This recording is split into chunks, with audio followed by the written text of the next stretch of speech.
Whether to test pupils.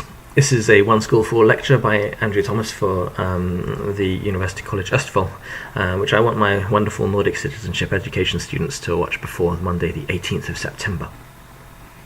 So, whether we should test pupils, there's a lot of anti-testing debates going on out there. Well, anti-testing preaching going on out there, and actually you're in good company if you're skeptical towards testing in schools. There are a lot of well reasoned out and well thought through reasons not to want to do too much testing in schools. And we've already talked a little bit about how much there is in the Norwegian school, and we'll talk more about that soon. Now, I've talked about testing. I've also talked in the lessons about screening. Specifically today, we're going to be using what Sattler, this guy here, calls diagnostic assessment, which is to say we're looking particularly at tests which tell us something about the abilities or the problems that a pupil might have. So things that lead on to a diagnosis. So, and like I said, we're going to evaluate them. So we're going to ask questions of, is this a good test to use? So the first question I think it's a good idea to ask is it invasive? Because a lot of people want to know about what's going about their own condition, but they don't necessarily need to know so desperately that they're willing to accept any kind of treatment whatsoever. Some people don't necessarily want people to look inside their heads and find out what's going on there. It might not be a very comfortable thought. But also, in general, some things are invasive. You take the analogy from medicine. I'm quite willing for doctors to make quite some invasive surgery or invasive tests if the question is to find out whether I've got cancer or not, and indeed women do, especially women, and breast cancer is being such an important issue that women have invasive tests on a regular basis because it's a serious issue. I'm unlikely to accept such an invasive test just in order to find out what version of the common cold I've got at the moment. So the question is, for students as well, how disturbing is this test? We can probably find some really good information about students by, for example, and this is a recent suggestion, by doing a brain scan. Brain scans, scientifically respected, and you can tell them an awful deal, but how difficult is it to get small children, for example, to sit still during a brain scan? And how frightening is it to sit in a brain scan when you're 4 or 5 years old? So it's that kind of issue. Is it an invasive test, or is it a question of just having a conversation that maybe people only half realize is a kind of medical or an expert conversation?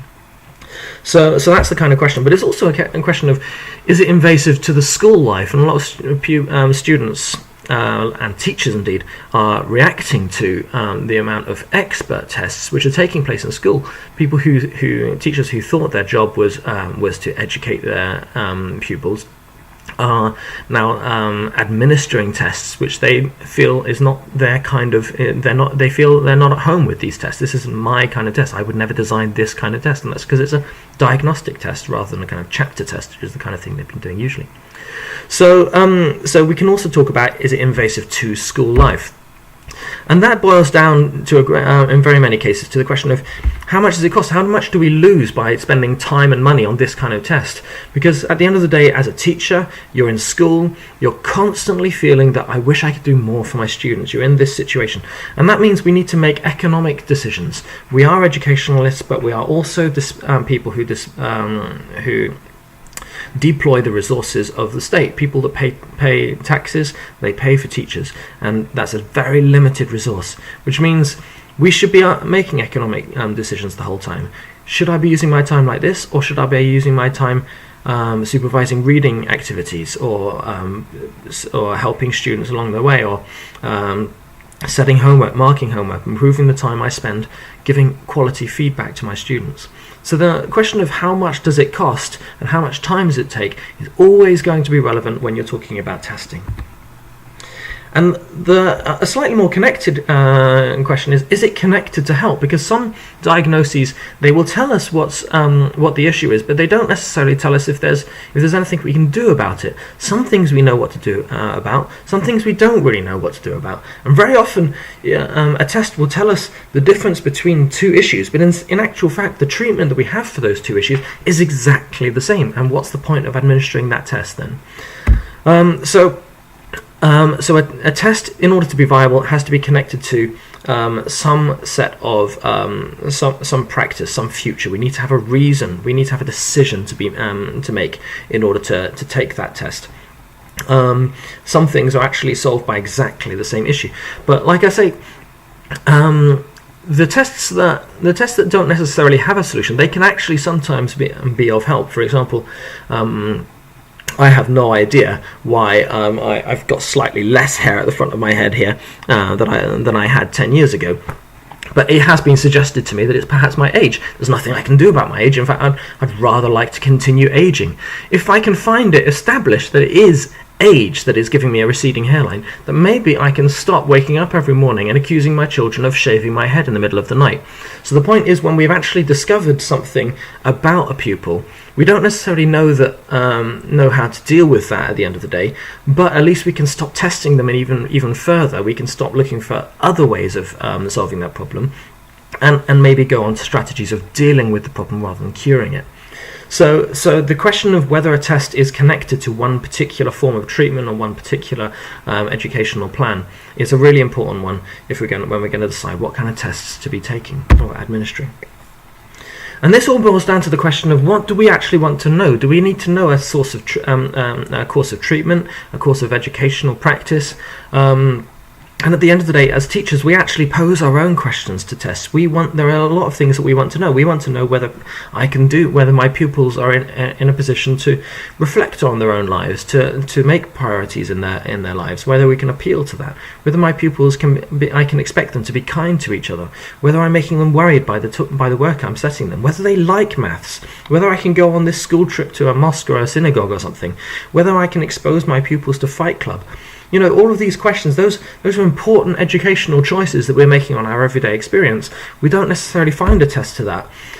Tests can give us information that will go towards answering those questions, but they won't be exactly, there's not a one-to-one correspondence. A test that might be able to tell us whether the pupils actually are able to or actually fully understand our written messages, for example, how many breaks they might need, whether they get agitated by the unknown, whether we need to inform them about what's going to happen in every lesson, whether they can eat peanuts. You know, these are all of these things you can actually find out about. They're not going to give you full answers to the questions that the teacher questions that you start off with, but that doesn't mean you can just brush them aside, because a lot of these tests, assuming that they're easily applied, they might give us a great deal of information that will be useful, if not complete, in finding answers to our educational questions. So when you're administering tests, you need to ask all of these questions at the same time. And essentially, it's not necessarily us that's going to be deciding this. It's going to be expert tests, experts that apply these tests. But we need to know what kind of questions they are asking and what kind of questions we are asking, because they're not going to be the same ones. They are also going to help us think through whether these tests are invasive, how expensive they are, whether they're going to help, and what kind of information it's going to know. And maybe one day, once we've actually had a good dialogue with these experts, then maybe we can come some way towards answering the educational questions that will make our teaching successful.